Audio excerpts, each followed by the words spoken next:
दोस्तों मई जून की तेज गर्मी में तुलसी जी के पौधे मुरझाने लगते हैं, उनकी पत्तियां सूखने लगती हैं, पौधे की मिट्टी बहुत जल्दी सूख जाती है और जड़ें गर्मी की वजह से काफ़ी कमज़ोर हो जाती हैं, जिसकी वजह से वो मिट्टी से पोषक तत्वों को लेने में काफ़ी दिक्कत महसूस करती हैं, जिस वजह से पौधा मुरझाने लगता है। तो दोस्तों आज के वीडियो में मैं आप लोगों के साथ में शेयर करूंगी कि गर्मियों में आपको अपने तुलसी जी के पौधे की किस तरीके से देखभाल करनी है और कौन सी ऐसी ऑर्गेनिक फर्टिलाइजर्स देनी है जिससे गर्मी भर आपका पौधा हरा भरा रहे और वो बराबर ग्रोथ करता रहे। नमस्कार दोस्तों, आप सभी का अपने चैनल पर एक बार फिर से स्वागत है। तो चलिए दोस्तों वीडियो की शुरुआत करती हूँ। दोस्तों गर्मियों में सबसे पहली चीज़ जो तुलसी जी के पौधे पर ध्यान देना है तो वो तुलसी जी के पौधे को तेज़ धूप से बचाना है, क्योंकि अब टेम्परेचर काफ़ी अधिक हो गया है और तुलसी का पौधा काफ़ी कोमल पौधा होता है। ये ज़्यादा सर्दी और ज़्यादा गर्मी दोनों ही सीजन में ख़राब हो जाता है।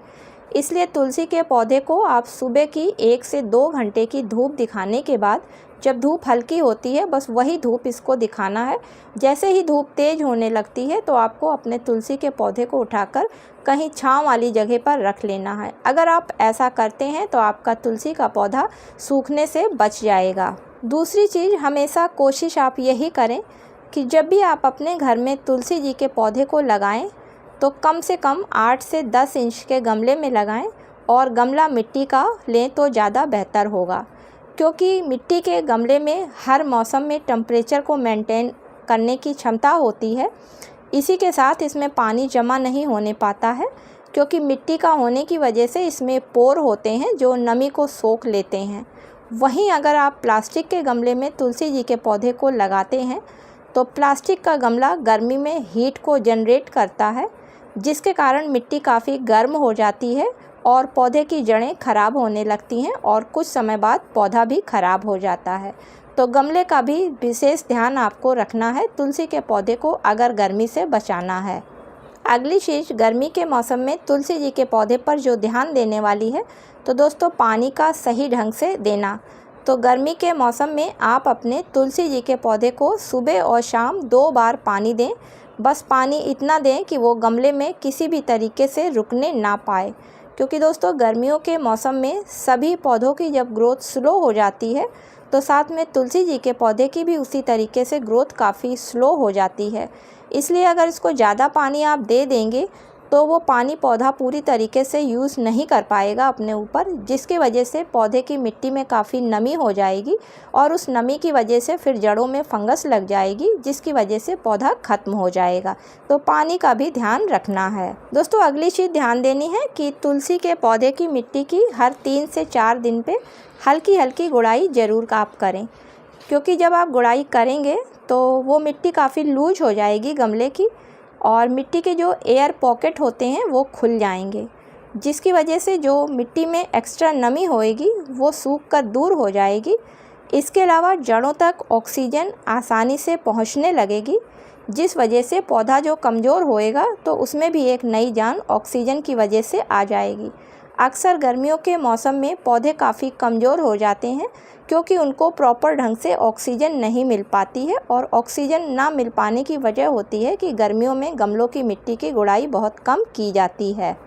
लास्ट में आपको ध्यान देना है कि आपके तुलसी जी के पौधे पर जैसे ही आपको मंजरी यानी कि फूल बनते हुए दिखें तो आप उसको तुरंत वहाँ से हटा दें, क्योंकि दोस्तों जैसे ही तुलसी जी के पौधे पर मंजरी बनने लगती हैं तो तुलसी जी अपनी पूरी ताकत उन मंजरी को बनाने में लगा देती हैं और ग्रोथ नहीं रोक देती हैं, जिसकी वजह से पौधा कमज़ोर हो जाता है और अगर समय रहते उन मंजरियों को ना हटाया जाए तो आगे चलकर पौधा ख़राब भी हो सकता है। चलिए बात करते हैं कि अगर आपके तुलसी जी के पौधे की पत्तियां पीली होकर नीचे गिर रही हैं तो उसके पीछे क्या कारण हो सकते हैं। तो दोस्तों या तो पौधे को बहुत अधिक पानी दिया जा रहा है, जिसकी वजह से पत्तियां पीली होकर नीचे गिर रही हैं, या फिर पानी कम पौधे को मिल रहा है और पत्तियों तक पानी पूरी तरीके से नहीं पहुंच पा रहा है, जिसकी वजह से पत्तियां पीली होकर कमज़ोर होकर नीचे गिर रही हैं, या फिर पौधे पर पत्तियों में फंगस लग रही है जिसकी वजह से पत्तियां जो है प्रॉपर भोजन नहीं बना पा रही हैं और वो पीली होकर नीचे गिर रही हैं। तो इन कमी को दूर करने के लिए आप अपने पौधे पर बराबर चेक करते रहें, पानी समय से देते रहें, एक्स्ट्रा पानी नहीं देना है। इसके अलावा आप फंगस व लगी पत्तियों को भी बराबर हटाते रहें। अगर गर्मियों के मौसम में आपके तुलसी जी के पौधे की पत्तियों में कीड़े लग रहे हैं तो आप अपने पौधे को बराबर रेगुलर चेक करते रहें और जिन भी पत्तियों पर कीड़े लग रहे हैं उन पत्तियों को पौधे पर से तुरंत हटा के फेंक दें। और इसके अलावा पानी के तेज़ स्प्रे से पौधे की पत्तियों को साफ़ करते रहें, जिससे कि वो कीड़े आगे ना बढ़ पाएँ और पौधा अपने आप को स्वस्थ महसूस करे और ग्रोथ को आगे बढ़ाता रहे। अब लास्ट में बात करते हैं कि पौधे को फर्टिलाइज़र देना। तो दोस्तों, तुलसी जी के पौधे को वैसे तो ज़्यादा खाद की ज़रूरत नहीं पड़ती है और केमिकल फर्टिलाइज़र तुलसी के पौधे को बिल्कुल भी नहीं देना चाहिए, क्योंकि केमिकल फर्टिलाइज़र देने से इनकी जड़ें जल जाती हैं, जिसकी वजह से पौधा ख़राब हो जाता है। इसलिए हमेशा कोशिश यही करना चाहिए कि पौधे को हमेशा ऑर्गेनिक फर्टिलाइज़र ही दें और कम से कम 15 से 20 दिनों के अंतर पर दें, क्योंकि तुलसी जी के पौधे को ज़्यादा फर्टिलाइज़र की ज़रूरत नहीं पड़ती है। तो दोस्तों, यहाँ पर आप खाद के रूप में जो पहली चीज़ देख रहे हैं वो फ्रेश चाय की पत्ती है। तो यहाँ पर आप फ्रेश चाय की पत्ती की जगह यूज़ करी हुई चाय की पत्ती का भी इस्तेमाल कर सकते हैं, लेकिन अगर यूज़ करी हुई आप चाय की पत्ती का इस्तेमाल कर रहे हैं तो वो अच्छी तरीके से कई बार धोने के बाद सूखी हुई होनी चाहिए। और चाय की पत्ती में जो नाइट्रोजन होती है वो 4% पाई जाती है। इसी के अलावा चाय की पत्ती में फास्फोरस, पोटेशियम, कैल्शियम के साथ साथ बहुत से पोषक तत्व भी पाए जाते हैं और इसमें पाई जाने वाली नाइट्रोजन की वजह से पौधा काफ़ी हरा भरा रहता है और पत्तियों में बीमारी कम लगती है। इसी के साथ इसमें कैल्शियम भी पाया जाता है और कैल्शियम की वजह से पौधे की जड़ें, शाखाएं और पत्तियों के जो डंठल होते हैं वो काफ़ी मजबूत होते हैं। तो इस तरीके से जितनी भी पत्तियों वाले पौधे होते हैं उनके लिए चाय की पत्ती की फर्टिलाइज़र एक बेस्ट फर्टिलाइज़र होती है। तो पौधा अगर आपका 8 से 10 इंच के गमले में लगा हुआ है तो फ्रेश चाय की पत्ती ले रहे हैं तो 1 चाय का चम्मच आप फ्रेश चाय की पत्ती ले लें। और अगर आप यूज़ करी हुई चाय की पत्ती का इस्तेमाल कर रहे हैं तो लगभग आप 3 चम्मच यूज़ करी चाय की पत्ती को ले लें, क्योंकि दोस्तों यूज़ करी चाय की पत्ती में लगभग 60 से 70% जो हैं वो पोषक तत्व चाय बनाने में निकल चुके होते हैं। अब आप इसमें दूसरी चीज़ 1 छोटा चम्मच हल्दी पाउडर डाल लें, क्योंकि दोस्तों हल्दी पाउडर एक बहुत ही अच्छा नेचुरल फंगीसाइड का पौधों पर काम करता है।